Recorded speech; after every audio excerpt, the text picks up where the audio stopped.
Proverbe chapitre 17. Mieux vaut un morceau de pain sec avec la paix qu'une maison pleine de viande avec des querelles.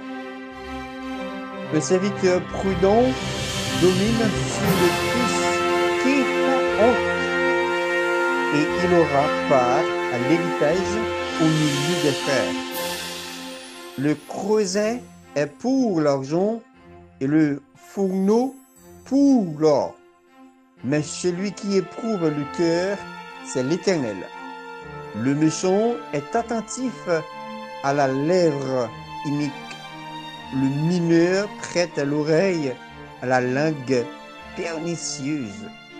Celui qui se moque du pauvre outrage celui qui l'a fait. Celui qui se réjouit de malheur ne restera pas impuni. Les enfants des enfants sont la couronne des vieillards, et le père sont la gloire de leurs enfants.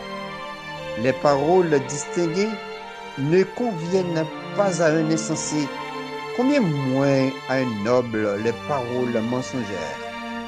Les présents sont une pierre précieuse aux yeux de qui reçoit. De quelque côté qu'ils se détournent, ils ont du succès.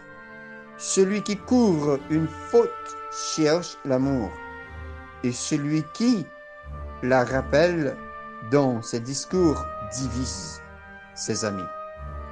Une réprimande fait plus de pression sur l'homme intelligent que 100 coups sur les sensés. Une réprimande fait plus d'impression sur l'homme intelligent que 100 coups sur les sensés. Le méchant ne cherche que révolte, mais un messager cruel sera envoyé contre lui. Rencontre une ours privée de ses petits plutôt qu'un insensé pendant la folie. De celui qui rend le mal pour le bien, le mal ne quittera point la maison. Commencer une querelle, c'est ouvrir une digue. Avant que la dispute s'anime, retire droit.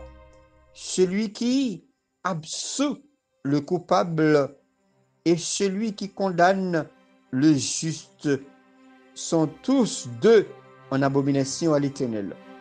À quoi sert l'argent de la main de l'insensé? Acheter la sagesse, mais il n'a point de sens. L'ami aime en tout temps, et dans le malheur, il se montre un frère. L'homme dépourvu de sens prend des engagements. Il conditionne ses prochains. Celui qui aime les querelles aime le péché. Celui qui élève sa porte cherche la ruine. Un cœur faux ne trouve pas le bonheur, mais celui dont la langue est perverse tombe dans le malheur. Celui qui donne naissance à un insensé aura du chagrin. Le père d'un fou ne peut pas se réjouir. Un cœur joyeux est un bon remède, mais un esprit abattu dessèche les eaux. Le méchant accepte en secret des présents pour parvenir les voies de la justice. La sagesse est en face de l'homme intelligent, mais les yeux de l'insensé sont à l'extrémité de la terre. Un fils insensé fait le chagrin de son père et l'amertume de celle qui l'a enfanté. Il n'a pas bon de condamner le juste à une amende, ni de frapper les nobles à cause de leur droiture. Celui qui retient ses paroles connaît la science, et celui qui a l'esprit calme est un homme intelligent. L'insensé même quand il se tait, passe pour sage. Celui qui ferme ses lèvres est un homme intelligent. C'était juste Proverbe chapitre 17, verset 1er jusqu'au verset 28.